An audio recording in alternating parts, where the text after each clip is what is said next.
জঙ্গি যোগে কলকাতা থেকে ধৃত দুজন, দিল্লিতে দেশবিরোধী কার্যকলাপের পোস্টার এবং জঙ্গি যোগে ধৃত মালদার উমর ফারুক।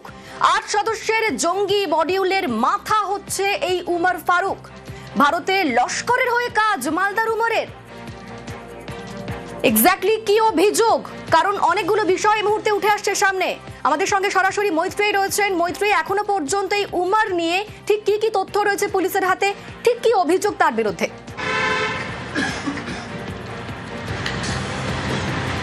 দেখো, উমর ফারুক 31 বছর বয়সী মালদার এই যুবক, এই কিন্তু বড়সড় দায়িত্ব পেয়েছিল, অর্থাৎ ভারতে লস্করে তৈবার একটি মডিউলের দায়িত্ব পেয়েছিল। সেখানে তার মূল কাজ রিক্রুটমেন্ট থেকে শুরু করে অস্ত্রশস্ত্র মজুত করা, বাড়ি ভাড়া নেওয়া এবং একেবারে হাইড আউট তৈরি করা, এই সবের দায়িত্ব পড়েছিল উমর ফারুকের কাছে।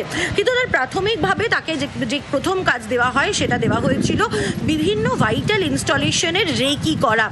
2025 সালের ডিসেম্বর মাসে এই দায়িত্ব পায় ফারুক, এবং ফারুক দেশের বিভিন্ন প্রান্তে গিয়ে সেখানকার ভিডিও তার হ্যান্ডেলার, অর্থাৎ মূলত যে সাবির আহমেদ লোন, যার নাম প্রকাশ্যে আসছে, সাবির আহমেদ লোন, যে কিনা একজন যার হাফিজ সাইদের মতো জঙ্গির সাথে যার নিয়মিত যোগাযোগ, কাশ্মীরি বাসিন্দা এবং যার একাধিক নাম রয়েছে, রাজা ওরফে কাশ্মীরি, বিভিন্ন নাম রয়েছে। এই সাবিরকে সে ভিডিওগুলো পাঠিয়েছিল, এবং যখন সে ভিডিও পাঠানোর পরে সন্তুষ্ট হয় তার হ্যান্ডলার সাবির, এবং সরাসরি বাংলাদেশেই ডেকে পাঠায় উমরকে, এবং উমর সেখানে গিয়ে সরাসরি তার হ্যান্ডলার। তুমি বলছো এই বাংলাদেশি যোগ পাওয়া যাচ্ছে এই উমর ফারুকের, ঠিক কিভাবে বাংলাদেশের সঙ্গে কাজ করতো, ঠিক কি যোগ পাওয়া যাচ্ছে?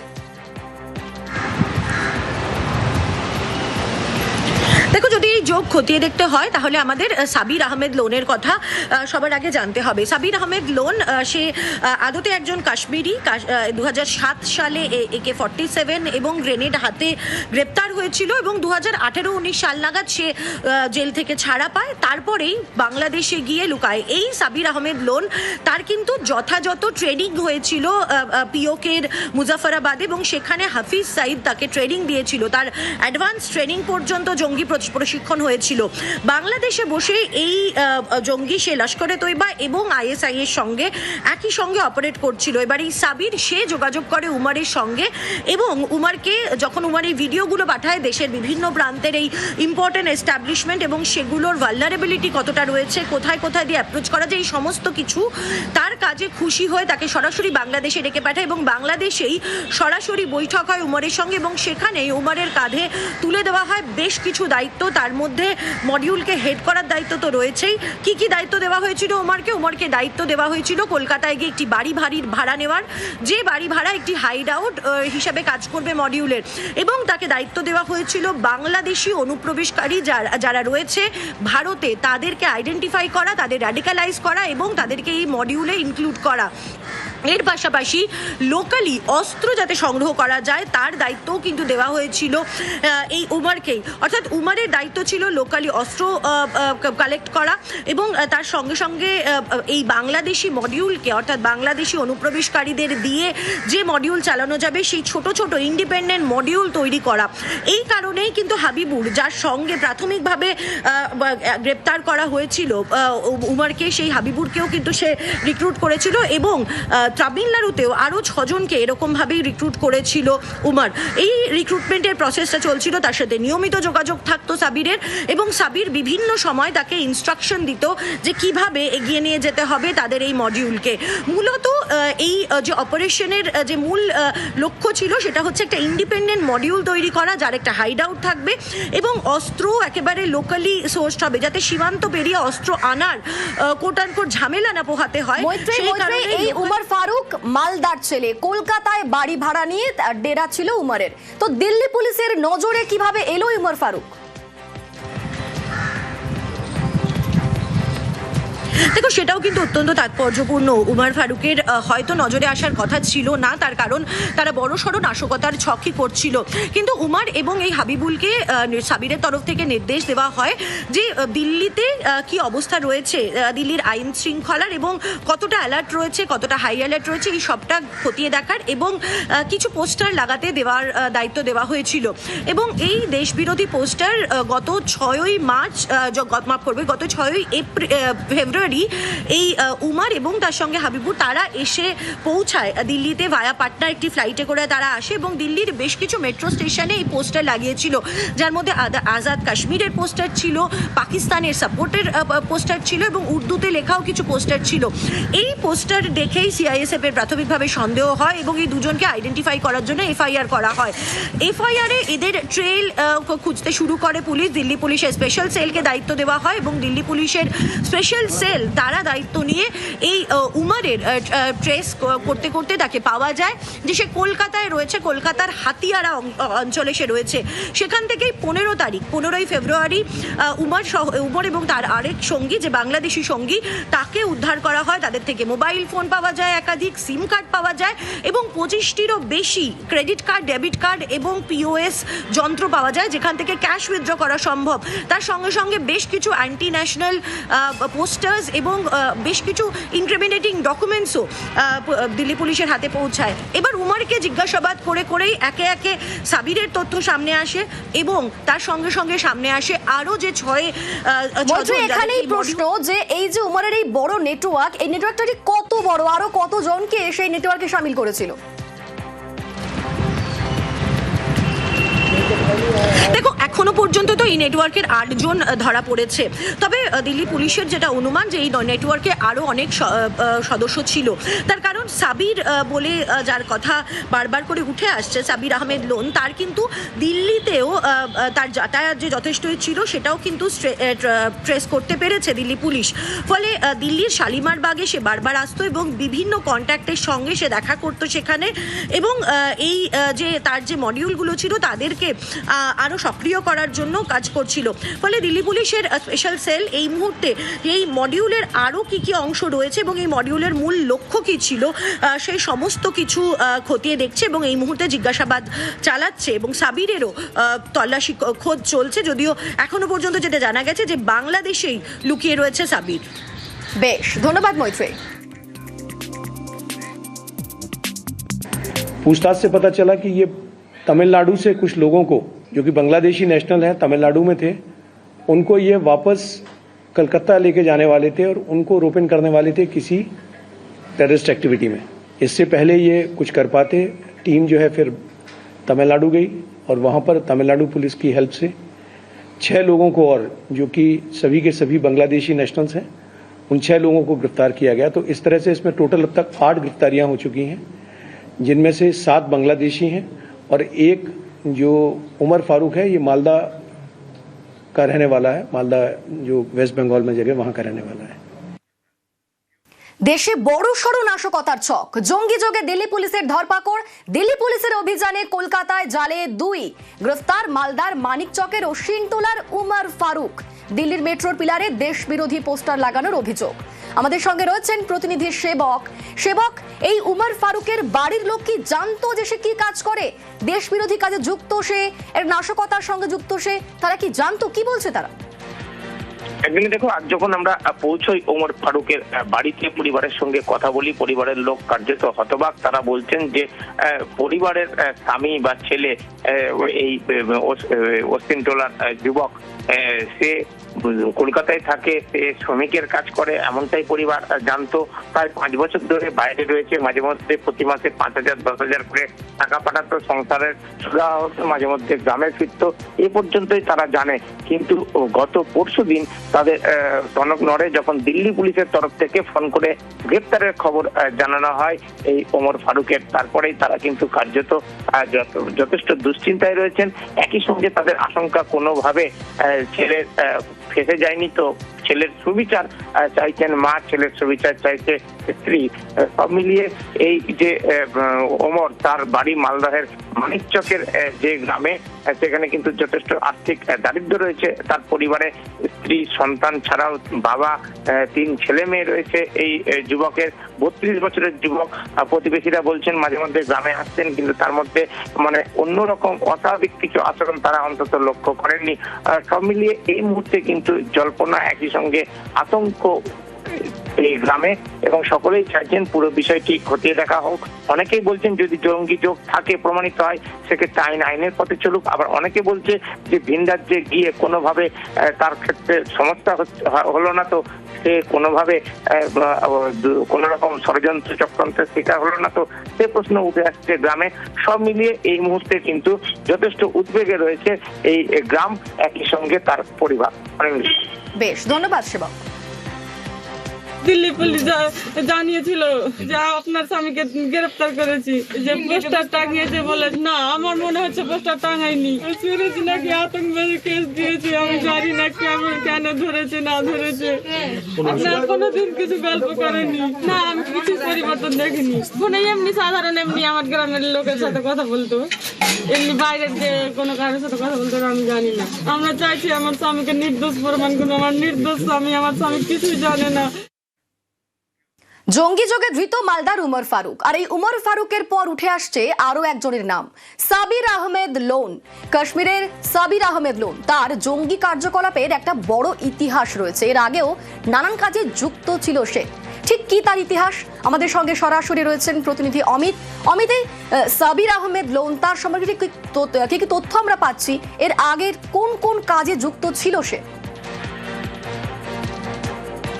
সাবির আহমেদ লোন তিনি কাশ্মীরের বাসিন্দা, কিন্তু বর্তমানে তিনি রয়েছেন যে বাংলাদেশে, এবং বাংলাদেশে বসেই লস্করে তাইবার একটা মডিউল যে বাংলাদেশ এবং ভারতের মধ্যে চালানোর চেষ্টা করছেন 2019 সালের পর থেকে। কিন্তু এর আগে এর যদি পাস্ট ক্রাইম রেকর্ড যদি লক্ষ্য করা যায় তাহলে দিল্লি পুলিশের স্পেশাল সেলের হাতে 2007 সালে আগ্নেয়াস্ত্র AK-47 নিয়ে গ্রেপ্তার হয়েছিলেন এই সাবির আহমেদ লোন।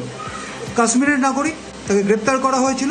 দিল্লিতে নাশকতা সেই সময় তিনি কষেছিলেন এবং দিল্লি পুলিশের স্পেশাল সেল অ্যারেস্ট করেছিল, এবং তারপরে দীর্ঘ সময় 2018 পর্যন্ত সে জেলবন্দি ছিল। সাজা শেষ করার পর 2019 সালের সেপ্টেম্বর মাসে জেল মুক্তি ঘটে। তারপরে আবারও লস্করের সঙ্গে তার যোগাযোগ তৈরি হয়, এবং লস্করের নির্দেশেই, যেহেতু ভারতের মাটিতে বসে লস্করের তাইবার মডিউল চালানো তার পক্ষে সম্ভব হচ্ছিল না, সেই সময় কড়াকড়ি সমস্ত কিছু ছিল, সেই জন্য সে বাংলাদেশকে বেছে নেয়, এবং লস্করের নির্দেশে, লস্করের শীর্ষ নেতৃত্বের নির্দেশে সে বাংলাদেশ চলে যায়। এবং বাংলাদেশ যাওয়ার সময় 2019 সালে একদম শেষের দিকে, শেষ লগ্নে উমর ফারুক, মালদার যে যুবক যাকে দিল্লি পুলিশ স্পেশাল সেল গ্রেপ্তার করেছে আমাদের কলকাতা থেকে বা নিউ টাউন থেকে, এই উমরের সঙ্গে তার 2019-এ পরিচয় হয়। এবং আস্তে আস্তে উমরকে, যে মডিউল গ্রেপ্তার হয়েছে তামিলনাড়ু থেকে 6 জন এবং আমাদের বেঙ্গল থেকে 2 জন, মোট যে 8 জনকে গ্রেপ্তার করা হয়েছে যে এই মডিউলের কিন্তু এই মডিউলের মাথা বা এখানে যারা চালাচ্ছে, এই মডিউলটা পরিচালনা করছিল উমর। এবং উমরকে সমস্ত কিছু পরিকল্পনা থেকে শুরু করে উমর কিভাবে কাজ করবে সমস্ত কিছু কিন্তু বলে দিচ্ছিলেন হচ্ছে বাংলাদেশে বসে এই লোন, সাবির আহমেদ লোন। এবং গত বছরও কিন্তু উমর বাংলাদেশে গিয়েছিল এই অমিত, এই সাবিরের সঙ্গে উমরের যোগাযোগটা কিভাবে হলো? দেখো, 2019 সালে যখন সাবির আমাদের দেশ থেকে বাংলাদেশ চলে যাচ্ছে, লস্করে তাইবার শীর্ষ নেতৃত্বের কথা শুনে কিভাবে এখানে মডিউল তৈরি করতে হবে বা সদস্য বাড়াতে হবে, সেক্ষেত্রে বাংলাদেশ যাওয়ার সময় আমাদের রাজ্যের একটি সীমান্তবর্তী একটি গ্রাম, সেই গ্রামে কিন্তু এই সাবিরের সঙ্গে কিন্তু উমরের পরিচয় হয়েছিল, এমন তথ্য কিন্তু দিল্লি পুলিশ হাতে পেয়েছে। সেক্ষেত্রে মালদা জেলায় মাহদিপুর বর্ডারের কথা উঠে আসছে। দিল্লি পুলিশ সূত্র থেকে জানা যাচ্ছে যে মাহদিপুর বর্ডারের কাছেই কোনো একটি সীমান্তবর্তী গ্রামে উমরের সঙ্গে কিন্তু দেখা হয়েছিল এই সাবির আহমেদ লোনের, এবং সেখানে প্রাথমিকভাবে তাদের মধ্যে কথাবার্তা হয়। এবং একদিকে বলা ভালো যে উমরের পরিবার কিন্তু দারিদ্র্য সীমার নিচে বা বলা যেতে পারে গরিব পরিবার থেকে উমর উঠে এসছে, সেই জায়গাকে কিন্তু কাজে লাগিয়েছে হচ্ছে সাবির। সেক্ষেত্রে যোগাযোগ রাখা। পরবর্তী সময় 2020 সাল নাগাদ যখন সে আবারও মাহদিপুর বর্ডারের কাছাকাছি এলাকাতে এসেছিল, সেই সময় কোনো একটি গ্রামে তাদের আবারও দেখা হয়েছিল, এবং তারপর থেকে আস্তে আস্তে উমরের ব্রেন ওয়াশ করা বা যেভাবে মডিউলে তাকে সামিল করে আনা বা তাকে কাজে লাগিয়ে তাকে হ্যান্ডেল হিসেবে কাজে লাগানো, সেই কাজগুলো করতে থাকে। এরপরে 21, 22, 23 কোভিডের সময়টায় কিন্তু এই মডিউলটা আস্তে আস্তে কাজ স্লো করে দেয় এবং স্লিপার সেল তৈরি করতে থাকে বাংলাদেশে। এবং তারা টার্গেট কি করে, বাংলাদেশ থেকে যে সমস্ত অনুপ্রবেশকারী আমাদের দেশে আসছে তাদের থেকে যারা জামাতপন্থী বলে জানা যাচ্ছে তাদেরকে কাজে লাগাতে হবে, এই পন্থা নিয়ে চলে সাবির। এই তথ্য উঠে আসে। সেক্ষেত্রে উমরের মাধ্যমে তামিলনাড়ু থেকে যে ছজন কজনকে গ্রেপ্তার করা হয়েছে তারা কিন্তু উমারের মাধ্যমে কিন্তু রিক্রুট হয়েছিল এই মডিউলে, এমন তথ্য উঠে আসে। সব মিলিয়ে 2019 সালের একদম শেষ লগ্নে সাবির লোনের সঙ্গে কিন্তু পরিচয় হয়েছিল উমারের, এবং আস্তে আস্তে উমারের ব্রেন ওয়াশ করে এবং উমারকে এই মডিউলে সামিল করে, এবং এই উমারকে সামনে রেখে যে 8 জন সদস্য যে মডিউলটা তৈরি করা হয়েছিল তাদেরকে কিন্তু লিড করছিল উমার। সেক্ষেত্রে উমারকে সামনে রেখে সমস্ত কাজ হচ্ছিল, এমনটা কিন্তু তথ্য উঠে আসছে। এবং রাবিউল বলে যে আরেকজন বাংলাদেশি যাকে গ্রেপ্তার করেছে নিউ টাউন থেকে, তাকেও কিন্তু পাঠানো হয়েছিল বাংলাদেশ থেকে। বেশ, ধন্যবাদ অমিত।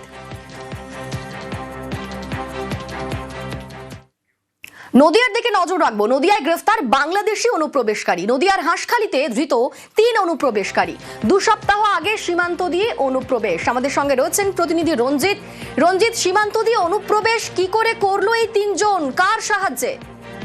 দেখো, গত 2 সপ্তাহ আগে উত্তর 24 পরগনা ভারত বাংলাদেশ সীমান্ত দিয়ে এই 3 জন, এর মধ্যে 2 জনের বাড়ি চট্টগ্রাম এবং 1 জনের বাড়ি যশোর, এই 3 জন গত 2 সপ্তাহ আগে তারা ভারতে প্রবেশ করে অবৈধভাবে, এবং সেখান থেকে তারা দিল্লিতে গিয়েছিল এমনটাই প্রাথমিকভাবে পুলিশ সূত্রে জানতে পারা যাচ্ছে। এবং পুলিশের জিজ্ঞাসাবাদ তারা জানিয়েছে যে 2 সপ্তাহ আগে তারা সীমান্ত পেরিয়ে ভারতে প্রবেশ করে এবং দিল্লিতে গিয়েছিল নতুন করে আবার হাঁসখালি, নদিয়ার হাঁসখালিতে গিয়ে তারা ভারতীয় দালাল মারফত তারা বাংলাদেশে ফিরে যাওয়ার চেষ্টা করছিল। এবং আজ ভোরেই কিন্তু তাদেরকে গ্রেফতার করে হাসপাতাল থানা পুলিশ উমরপুর এলাকায় তাদের অবস্থান ছিল। পুলিশ গোপন সূত্রে খবর পেয়ে 3 জনকে জিজ্ঞাসাবাদ করে এবং তাদের কাছ থেকে কোন রকম বৈধ নথি তারা পায়নি পুলিশ, এবং তারপরে তাকে গ্রেফতার করে আদালতে পাঠানো হয়েছে। 7 দিনের পুলিশের বাড়িতে আবেদন জানিয়ে তোমাকে জানি রাখি, লাগাতার কিন্তু সীমান্তবর্তী এলাকা নদিয়ার সেখানে কিন্তু পুলিশের অভিযান চলে দীর্ঘদিন ধরে, এবং একাধিক বাংলাদেশি অনুপ্রবেশকারী পাশাপাশি ভারতীয় যারা তাদেরকে তাদেরকে কিন্তু গ্রেপ্তার করেছে। এই 3 জনকে যিনি আশ্রয় দিয়েছিলেন তিনি কিন্তু এই মুহূর্তে পলাতক রয়েছে, তার খোঁজে কিন্তু পুলিশ তল্লাশি চালাচ্ছে।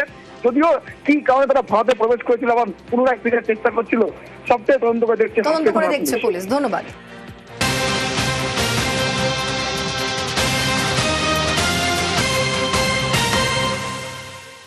দিল্লি বিধানসভায় বন্ধ থ্রেট, দিল্লি বিধানসভা ওড়ানোর হুমকি, দিল্লি বিধানসভা স্পিকারকে হুমকি মেল। আমাদের সঙ্গে রয়েছেন আমাদের সহকর্মী অতনুদা। এখনো পর্যন্ত কি খবর পাওয়া যাচ্ছে, এই হুমকি মেলের নেপথ্যে কারা? প্রথমত এই মেল যে করা হয়েছে, মেল করা হয়েছে দিল্লি বিধানসভার যে স্পিকার, সেই স্পিকারকে মেল করে জানানো হয়েছে যে বিধানসভায় বোমা রয়েছে, বিস্ফোরণ ঘটতে পারে যে কোনো সময়, এবং বলা হয়েছে যে খালিস্তানি গ্রুপ এই দায় নিচ্ছে যে তারা বোমা রেখেছে, এবং শুধুমাত্র দিল্লি বিধানসভা না, তার সঙ্গে সঙ্গে লালকেল্লা সেখানেও বোমা রাখা রয়েছে। এই ঘটনা জানার সঙ্গে সঙ্গে দমকল এবং তার সঙ্গে যারা আছে ডগ স্কোয়াড যারা রয়েছে, বোম ডিসপোজাল স্কোয়াড, তাদের নিয়ে পুরো বিধানসভা ঘিরে ফেলা হয়, সঙ্গে সঙ্গে চেক করা হয়, 1 ঘন্টা ধরে চেকিং চলে, কিন্তু কোথাও কোনো বোমা পাওয়া যায়নি। সেক্ষেত্রে মনে করা হচ্ছে যে এটা হয়তো একটা গুজব, কিন্তু মুশকিল হচ্ছে গুজবের পিছনে কারা। বলা হচ্ছে খালিস্তানি গ্রুপ, কিন্তু ইন্টেল ডিপার্টমেন্ট বলছে যে হয়তো এর পিছনে পাকিস্তানের কোনো জঙ্গি আউটফিট থেকে যেতে পারে, এবং মনে করা হচ্ছে শুধুমাত্র দিল্লিকে আনরেস্ট করার জন্যই বারবার এখানে যাচ্ছে ফায়ার ব্রিগেড, ওখানে যাচ্ছে বোম ডিসপোজাল স্কোয়াড, এইভাবে আনরেস্ট করে রাখার, অশান্ত রাখার একটা চেষ্টা চলে যাচ্ছে। তার কারণ মনে থাকবে বেশ কয়েক মাস ধরে লাগাতার কোনো না কোনো স্কুলে একটা বোমা আতঙ্ক, অর্থাৎ একটা হুমকি দেওয়া হচ্ছে মেল মারফত বা ফোন করে এই স্কুলে বোমা রাখা আছে। এমনকি সোমবারও আজও দেখা গেল 2টো স্কুলে ঠিক এরকম ভাবেই বোমা আতঙ্ক ছড়িয়ে পড়েছে। পরে অবশ্যই সেই স্কুলে গিয়ে যাতে টিচাররা বা ছাত্ররা কারো কোনো সমস্যা না হয় সেদিকটা পুরো দেখা হয়, এবং চন্দ্রতন্ন করে খুঁজে দেখা হয় কোথাও কোনো বোমা নেই।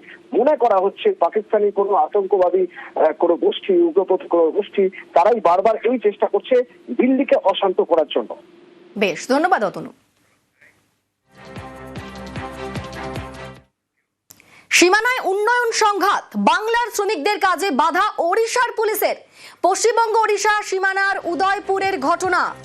সীমানায় উন্নয়ন সংঘাত, বাংলার শ্রমিকদের কাজে বাধা ওড়িশার পুলিশের। পশ্চিমবঙ্গ ওড়িশা সীমানার উদয়পুরের এই ঘটনা। উদয়পুরে রাস্তা তৈরির উদ্যোগ বাংলার প্রশাসনের, বাংলার শ্রমিকদের কাজে বাধা ওড়িশা।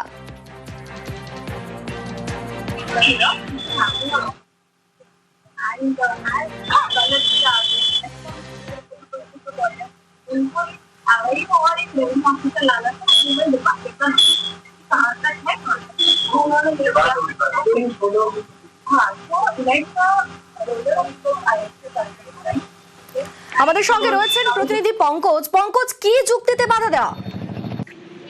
দেখো অনিতা, তুমি জানো যেখানে দীঘা উড়িষ্যার দীঘার যে বর্ডার রয়েছে, সেই বর্ডার যেখানে উদয়পুর বীজ রয়েছে, সেই বীজকে যাওয়ার রাস্তা রয়েছে, পিচ রাস্তা, সেই পিচ রাস্তা যেখানে পশ্চিমবঙ্গ সরকারের রাস্তা বলে আমরা জানি বা জেনে এসেছি, সেখানে সেই রাস্তা যেখানে সংস্কারের কাজ চলছিল, সেই সংস্কারের কাজে উড়িষ্যার বাধা, অর্থাৎ উড়িষ্যার পুলিশে সেই রাস্তার কাজে বাধা দেয় এবং সেই বাংলার যে সমস্ত কাজ করার যে সামগ্রী রয়েছে, কাজ করার যে যন্ত্রপাতি রয়েছে, যেমন ডাম্পার এবং একটি রোলারকে দ্বারা কিন্তু আটক করে।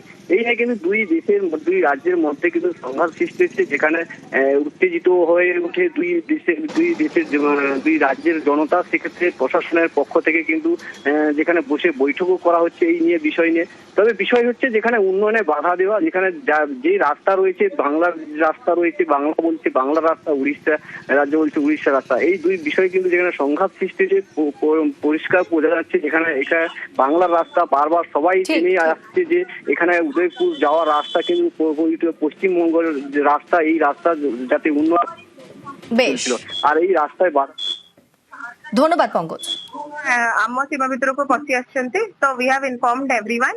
କଲେକ୍ଟରଙ୍କୁ ବି ପୁରା ଡେଟା ଦିଆ ହେଇଯାଇଛି ଆଣ୍ଡ ତାଙ୍କର ରୋଲର ଯୋଉଟା ଅଛି ସେଟା ଆମେ ରଖିଦବୁ ଏବେ ପାଇଁ କି। We talk with the official, ସେମାନେ ବି କହିଲେ କି ସେମାନେ ଆକ୍ଚୁଆଲି କଣ୍ଟ୍ରାକ୍ଟରକୁ କହି ବି ନଥିଲେ, but they have come over here, so roller will be kept at the will be handed over to the police। ওখানে 1 কিলোমিটার, এখান থেকে 1 কিলোমিটার পর্যন্ত ওদের। আর তারপরে এলো কোথায় কমিয়ে কোথায় জিরো লেখা আছে ওদের না না, এই যে কথাগুলো কারা বলছে, উড়িষ্যার কারা বলছে এই কথাগুলো? নেতা মন্ত্রীরা বলছে। আর এখানে যে বোর্ডটা লেখানো আছে উড়িষ্যা বর্ডার, যে বোর্ডটা যে লেখা আছে সেটা তারা দেখেনি? ওখানকার পঞ্চায়েতের লোকরা বলছে কি, আমি তো জানি না। আমি জানি যে আমার জন্ম থেকে দেখছি এই পর্যন্ত। ওকে চাল চতুর করে ওকে তুলে দিয়ে যেতে বলছে যে থানায় নিয়ে চলে গেছে। হ্যাঁ।